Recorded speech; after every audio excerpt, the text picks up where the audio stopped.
সামনে পেছনে up down করবে। তন্মাত্র দা অওরা এখানে রয়েছে অনু, ধ্যানের ভঙ্গিমায় বসে রয়েছেন। অনবরত আলো যে বদলে যাচ্ছে। কাটা এখন 9:06। এই মুহূর্তে আমি রয়েছি দমদম পার্ক ভারত চক্র। তাদের এবছরের ভাবনা তন্মাত্র দা অরা শিল্পী সুশান্ত শিবানী পালের হাত ধরে গড়ে উঠেছে তাদের এবছরের পূজা মণ্ডপ।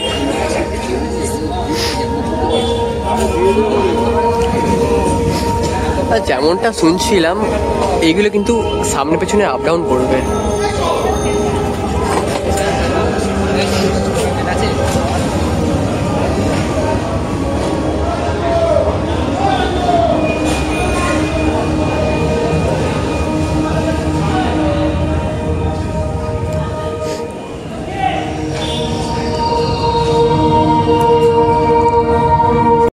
এই যে রিংগুলো তোমাদেরকে দেখাচ্ছিলাম, এটাতে কিন্তু ইয়েলো থেকে হোয়াইট হচ্ছে, আবার হোয়াইট থেকে ইয়েলো হচ্ছে।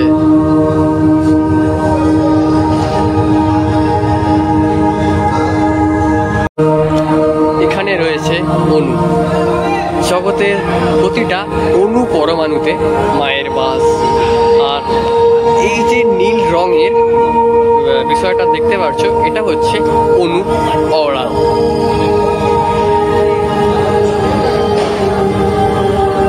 এবছরের দমদম পার্ক ভারত চক্রের মাতৃপ্রতিমা শিল্পী সুশান্ত পালের সৃজনে তন্মাত্র দা অওরা ভাবনা নিয়ে তাদের মণ্ডপ সেজে উঠেছে। মা এখানে শান্ত ভঙ্গিমায় বসে রয়েছেন, আর চারিপাশ থেকে নির্গত যে সাদা ধোঁয়া তা কিন্তু এক মায়াবী পরিবেশের সৃষ্টি করেছে। কি সুন্দরটাই না লাগছে। দেবী দুর্গার সাথে সাথেই তার যে ছানাপোনা তারাও কিন্তু ধ্যানের ভঙ্গিমায় বসে রয়েছেন।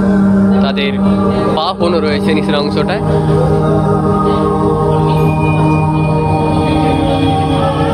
এক অর্ধ গোলাকৃতির রিং, তার মধ্যে রয়েছে পদ্ম, যার মধ্যে বসে রয়েছেন মা দুর্গা। সত্যি এক অন্য জগতের সৃষ্টি করেছে এবছরে দমদম পার্ক ভারত চক্র। উপরের দিকটা যদি লক্ষ্য করো তাহলে দেখতে পারবে আলোর খেলা। এই যে নির্গত সাদা ধোঁয়াটাকে কিভাবে আলোর আওতায় এনে এরকম একটা নকশা তৈরি করা যায়। এখানে কিন্তু রয়েছে জালি বা নেট। টোটাল মণ্ডপটাতে কিন্তু যে সাদা নির্গত ধোঁয়া তা আচ্ছাদিত হয়ে রয়েছে, একটা আলাদাই অনুভূতি নিয়ে আসছে এই মণ্ডপে, একটা আলাদা মাত্রা নিয়ে এসছে। আলো বদলে যাওয়ার যে কথাটা বলছিলাম, সাদা থেকে হলুদ, হলুদ থেকে সাদা, এই যে রিংগুলো টোটাল মণ্ডপে জুড়ে রয়েছে, এন্ট্রেন্স থেকে একেবারে এক্সিট পর্যন্ত।